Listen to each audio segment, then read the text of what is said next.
সকাল সন্ধ্যা 100 বার দুরূদ পাঠ করবো, পারবো না ইনশাআল্লাহ? শান্তি ফিরে আসবে। কারণ 2 বেলায় 2000 বার যদি আপনার উপরে রহমত বর্ষিত হয়, অশান্তি কোথায়? আর সারাদিন যখন কাজ করবেন, কাজের পাশাপাশি দুরূদ শরীফ খুবই ছোট, সাল্লাল্লাহু আলাইহি ওয়াসাল্লাম, সাল্লাল্লাহু আলাইহি ওয়াসাল্লাম।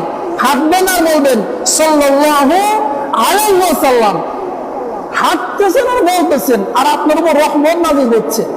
রাসূল বলেন শুধু রহমত তার ঠিকানা পর্যন্ত আমার কাছে সেকেন্ডের মধ্যে চলে আসে। আল্লাহু আকবার পড়েন।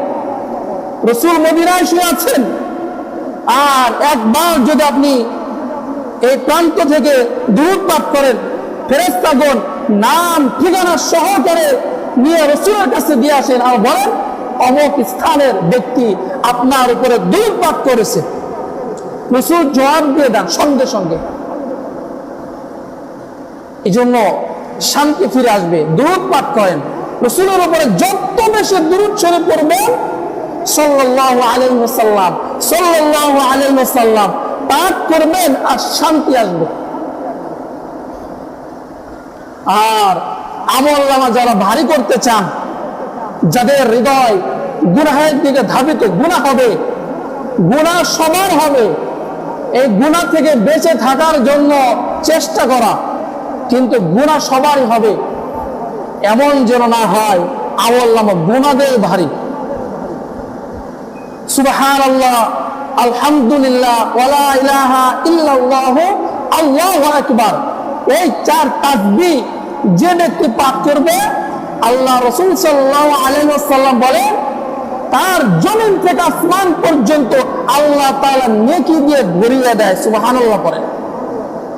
কঠিন কাজ, খুবই সহজ, কিন্তু আমরা জানি আমল করার চেষ্টা আমাদের নেই। চুপচাপ বসে আছেন, রাস্তা দিয়ে হেঁটে যাচ্ছেন, কাজ করতেছেন, পড়েন সুবহানাল্লাহ, আলহামদুলিল্লাহ, ওয়ালা ইলাহা ইল্লাল্লাহ, আল্লাহু আকবার, দেখবেন কোনো বিপদ আপদই হবে না আপনার। কিয়ামতের আগে, আজকের সংক্ষিপ্ত আলোচনা হবে আমাদের কিয়ামত সম্পর্কে। কিয়ামতের আগে মানুষ দুর্ঘটনার শিকার হবে, একের পর এক দুর্ঘটনা হবে, বিভিন্ন ভাবে তারা মারা যাবে। গত রোজার ঈদে একবার দেখেন আমাদের পদ্মা নদীতে বাস ডুবে গেল, ঠিক আজকে একই অবস্থা, পদ্মায় বাস ডুবে গেছে। তো এটা আল্লাহ তাআলার পক্ষ থেকে হচ্ছে। আমি আর আপনি ভাবি যে ড্রাইভারের দোষ। আরে মহান ড্রাইভার কি করে, যে ড্রাইভার ওর দেশ পরিচালনা করে, আর গাড়িতে টোকার ব্যাপার। এই জন্য আল্লাহ তাআলা বলেন, হাদিসের মধ্যে রাসূলকে জানিয়ে দিয়েছেন কিয়ামতের আগে দুর্ঘটনা বেশি হবে। কি হবে? দুর্ঘটনা বেশি হবে, একের পর এক দুর্ঘটনা ঘটবে, চাইলেও আপনি পরিত্রাণ পাওয়ার সম্ভাবনা নাই। কিন্তু এই দুর্ঘটনা থেকে বাঁচার জন্য রাসূল 1400 বছর আগে দোয়া নাযিল করেছেন। দোয়াটাকে আমরা জানি? আমরা কিন্তু জানি না। যানবাহনের চড়ার দোয়া আছে, লঞ্চ, স্টিমার, ফেরিতে চড়ার দোয়া আছে, আমরা কিন্তু জানি না। বিধায় এই মাসনুম দোয়া জানি না, বিধায় আমাদের দুর্ঘটনা হয়। যখনই কোনো যানবাহন উঠবেন, আল্লাহর প্রশংসা, আলহামদুলিল্লাহ এই বলার পরে আলহামদুলিল্লাহিল্লাযী সাখখারা লানা হাযা ওয়া মা কুন্না লাহু মুকরিনিন ওয়া ইন্না ইলা রাব্বিনা লামুনকালিবুন। এরপর কোরআনের একটি আয়াত, ওয়া মা কাদারুল্লাহ হাক্কা কদরি ওয়াল আরদু জামিআন কবদাতুহু ইয়াওমাল কিয়ামাতি ওয়াস সামাওয়াতু মাতউইয়াতুন বিয়ামিনি সুবহানাহু ওয়া তাআলা আম্মা ইউশরিকুন। যারা যানবাহনে চলাচল করে এই দোয়াটি মুখস্থ করে নেবেন। যখনই গাড়িতে উঠবেন এই দোয়া পাঠ করবেন। কিতাব বলে, বুজুর্গরা বলে, যদি এই দোয়া পাঠ করার পরে অ্যাক্সিডেন্ট হয়, কিন্তু ওই ব্যক্তি পাঠ করেছে, ব্যক্তির ক্ষতি হবে না। সুবহানাল্লাহ। এটা কি গ্যারান্টির দোয়া। রাসূল অনেক আগেই আমাদের উপকারের জন্য দোয়াগুলো বলেছেন, কিন্তু আমরা আমল করার চেষ্টা করি না। এই জন্য যখনই যানবাহন উঠবে এই দোয়াটি পাঠ করব, পরিত্রাণ পাবো আমরা ইনশাআল্লাহ। তাহলে কিয়ামতের আগে ঘন ঘন এরকম অ্যাক্সিডেন্ট হতেই থাকবে। এরপর রাসূল সাল্লাল্লাহু আলাইহি ওয়াসাল্লাম বলেন, কিয়ামতের আগে বিদ্যা উঠে যাবে, পড়াশোনা জ্ঞান উঠে যাবে, মূর্খতা বিরাজ করবে। মূর্খ লোকেরা দেশ পরিচালনা করবে, পৃথিবী পরিচালনা করবে, সমাজ পরিচালনা করবে। মূর্খ লোকেরা মানুষের জ্ঞান দিতে আসবে। হাদিসের কথা, এখন সব কিছু মিলে যায়।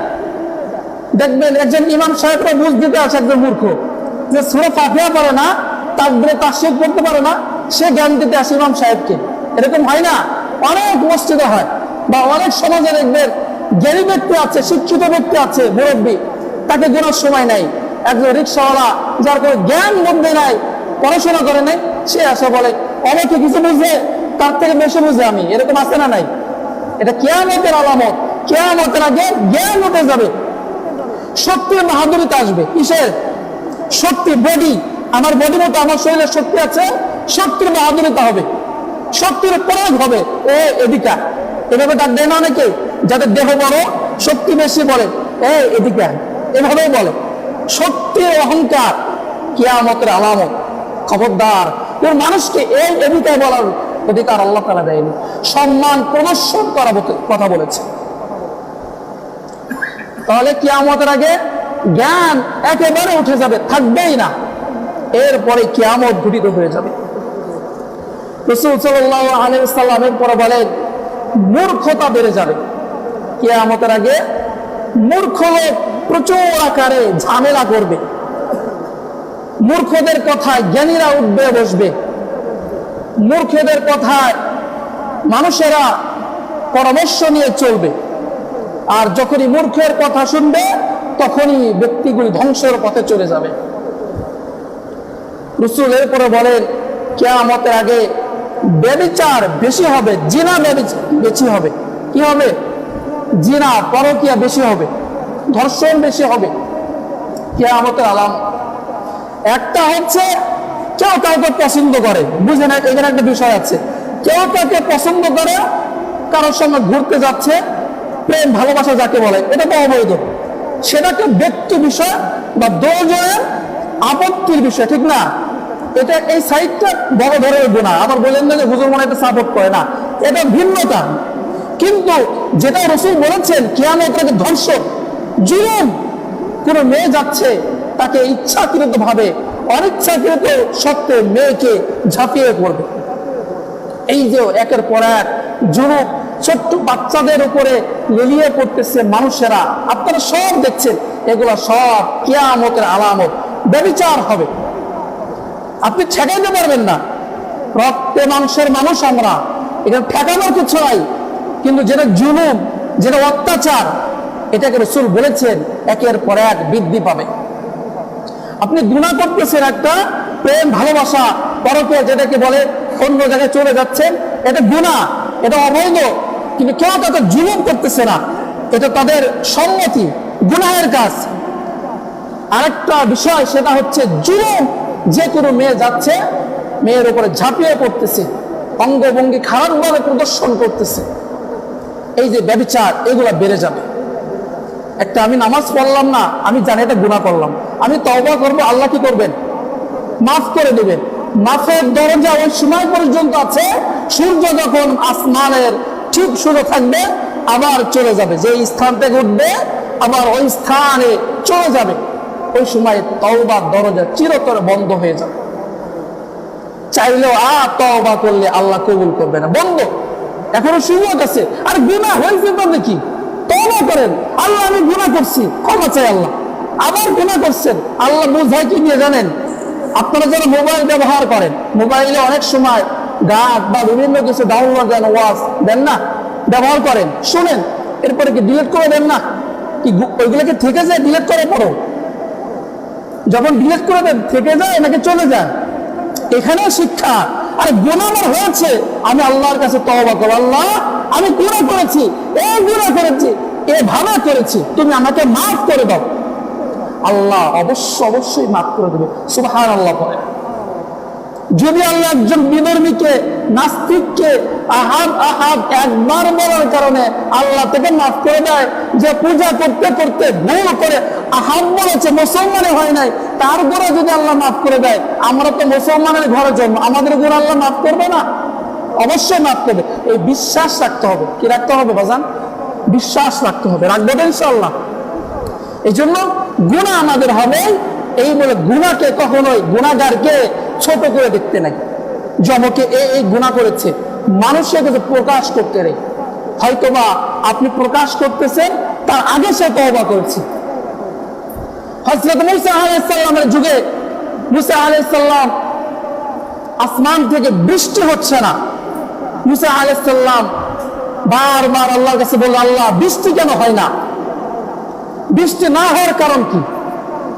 আল্লাহ তাআলা বললেন, সবাইকে একত্রিত করো। মূসা আলাইহিস সালাম সবাইকে একত্রিত করলেন একটা মজলিসে। মূসা আলাইহিস সালাম উপরের দিকে দাঁড়িয়ে সবাইকে নিচে দাঁড় করে দিলেন। আর আল্লাহ বললেন, জিজ্ঞাসা করো এর মধ্যে গুনাহগার কে আছে? হযরত মূসা আলাইহিস সালাম দাঁড়িয়ে জিজ্ঞাসা করলেন, তোমাদের মধ্যে এমন একজন গুনাহগার আছে যার কারণে আসমান থেকে বৃষ্টি বন্ধ হয়ে গেছে। কে এই গুনাহ করেছো? প্রকাশ করো। আল্লাহ তাআলা পক্ষ থেকে ওই ব্যক্তি আল্লাহর দিকে তাকিয়ে মুতাওয়াজ্জহ হয়ে গেলেন যে আল্লাহ, হাজার হাজার মানুষের সামনে আমি আমার গুনাহ যদি মূসা আলাইহিস সালাম প্রকাশ করে দেয়, আমি জানি মূসা নবী আপনার বন্ধু। মূসা যখনই বলবে আল্লাহ প্রকাশ করো, আপনি প্রকাশ করবে। মূসা বলার আগে আল্লাহ, তুমি আমার জীবনের গুনাহকে মাফ করে দাও। হযরত মূসা আলাইহিস সালাম বারবার জিজ্ঞাসা করলেন, কে আছো গুনাহগার? হাত উঁচু করো, আমি দেখবো। আর না হলে আল্লাহর পক্ষ থেকে আমি তোমাদের মাঝখান থেকে গুনাহগারকে টেনে সামনে নিয়ে আসবো। গুনাহগার আল্লাহর কাছে চোখের পানি ফেলে বললেন, আল্লাহ আমি গুনাহগার, আল্লাহ আমি গুনাহগার, আমি গুনাহ করেছি, তুমি আমাকে ক্ষমা করো। মূসা তোমার কাছে বলার আগে তুমি আমাকে মাফ করো। আল্লাহ তার ডাক শুনলেন, সঙ্গে সঙ্গে তার গুনাহকে মাফ করে দেন। সুবহানাল্লাহ পড়ে। আর সঙ্গে সঙ্গে বৃষ্টি চলে আসলো। আল্লাহু আকবার বলে। মূসা আল্লাহর দিকে তাকে বলে, কি ব্যাপার আল্লাহ, এতগুলো মানুষের সামনে তুমি আমার দাঁড় করায় আমাকে অপমান করলা? গুনাহগারকে সিলেক্ট না করে তুমি বৃষ্টি দিয়ে দিলে, মানে কি? তোমার বন্ধু না আমি? আল্লাহ মূসা আলাইহিস সালামকে বলে, তোমাকে আমি অপমান নয়, আমার বান্দা তুমি জিজ্ঞাসা করার আগে আমার বান্দা আমার কাছে তওবা করে মাফ চেয়ে নিয়েছে। আর আমার কাছে যে ব্যক্তি মূসা জিজ্ঞাসা করে বারবার, আল্লাহ ব্যক্তিটার একটু দেখাও, কে এমন ভালো ব্যক্তি যার জন্য আমি মূসা থাকতেও তুমি বৃষ্টি দিলে না, আর গুনাহগার তওবা করো তুমি বৃষ্টি দিলা, আমি ওই গুনাহগারকে দেখতে চাই। আল্লাহ বলে, না না না, গুনাহগার যে তওবা করেছে আমি তার অপমান করতে চাই না, আমি তার লাঞ্ছনা করতে চাই না, সে তো আমার বন্ধ হয়ে গিয়েছে। মূসা তোমার সামনে বৃষ্টি হয়েছে, তুমি মজলিসকে ভেঙে যার যার বাড়িতে পৌঁছায় দাও। সুবহানাল্লাহ। দেখছেন তওবার ক্ষমতা? তওবার ক্ষমতা নাই, তওবা একটা পাওয়ারফুল ক্ষমতা। এই জন্য আপনাদেরকে বলবো, আমি নিজেও গুনাহগার, সবাই গুনাহগার। আর গুনাহ ছাড়া আছে কে? গুনাহ হবে, তওবা করবো আমরা। আল্লাহ আমি গুনাহগার, এই কথাটা বলতে পারবো না? আরবিতে না বললাম, বাংলায় তো বলতে পারবো, আল্লাহ আমি গুনাহগার, অনেক গুনাহ করেছে, নামাজ পড়ি নাই ঠিক মতো, তুমি আমার ক্ষমা করে দাও। অবুঝের মতো কাজ করেছে আল্লাহ, তুমি আমাকে মাফ করে দাও। মানুষের সঙ্গে জুলুম করেছে আল্লাহ, মাফ করে দাও। দেখবেন যারা অসুস্থ হয়ে যায়, মৃত্যুর শয্যায় থাকে, তখন মানুষকে ডেকে ডেকে বলে, মনে হয় বেয়াদবি করছি, মাফ করে দিও। বলে না এই কথা? এই গতকালকে একটা মুসল্লি, আমার পরিচিত মুসল্লি, ওনার ক্যান্সার হয়েছে, ধূমপান করতো। এটা বলার উদ্দেশ্য বাজান, অনেকেই আছেন ধূমপান করেন, আপনারা চোখের সামনে পড়লেও দেখি হাত মুখ করেন, হাত পড়ে যায়, ছাড়েন না আপনি। আমি দ্রুত সরে আসার পরে হাত ছেড়ে দেন। আমাকে দেখে ভয় পান, কিন্তু যিনি দেখছে তিনি কে? আল্লাহকে দেখে ভয় পান। ইমাম সাহেব দেখে ফেললো, লজ্জা। আমাকে দেখে ভয় পাওয়ার কিচ্ছু নাই। আপনি আপনার লাইফকে ধ্বংস করে দিচ্ছেন। মুসল্লির কি হয়েছে শুনেন, এই যে ধূমপানের কারণে তার যে ভিতরে কি থাকে, ফুসফুস একদম পচে গেছে, পচে ঘাও ধরছে, পচন ধরছে, ডাক্তার বলছে ক্যান্সার হয়ে গেছে। মাগরিবের সময় নিঃশ্বাস একবার চলে গেছিল, আবার আসছে, এভাবেই একের পর এক যাচ্ছে, যে কোনো মুহূর্তে মারা যাবে। এই জন্য ধূমপান যারা আমাদের অভ্যাস আছে, এটা একবারও তো ছাড়া যাবে না, মেপে মেপে ছাড়তে হবে। কখনো একটা, কখনো দুইটা, এভাবে ছেড়ে দেন। আপনার হায়াত যিনি বাড়াই দেবেন তিনি কে? সুস্থ থাকবেন। আপনি কিন্তু আপনার জুলুম করলে দেহের উপরে, এই যে ভিতরে ধূম হাওয়াটা নিচ্ছেন গরম, এরপরে ফুসফুস নষ্ট হচ্ছে না? যারা মদ পান করে একবার লিভার পচে যায়, যারা মদ পান করে লিভার কি হয়? পচে যায়। যদি আপনি 60 বছর বাঁচতেন, আপনি দেখবেন 30-35-এ মারা যাচ্ছেন। হাত জোর করে বলবো, হায়াতকে নষ্ট করেন না, আমলের মধ্যে কাটান। ওই বিড়ি খাওয়ার টাকাটা আমারে দিয়ে বাজার করে ভালো মন্দ আমি খাবো, এরপরে বিড়ি আপনারা খাইেন না। রাজি আছেন ইনশাল্লাহ? আর আপনাদের মধ্যে নাই, যারা নাইকে শুনতেছে তারা শুনুক। আল্লাহ তাআলা আমাদের সবাইকে আমল করার তৌফিক দান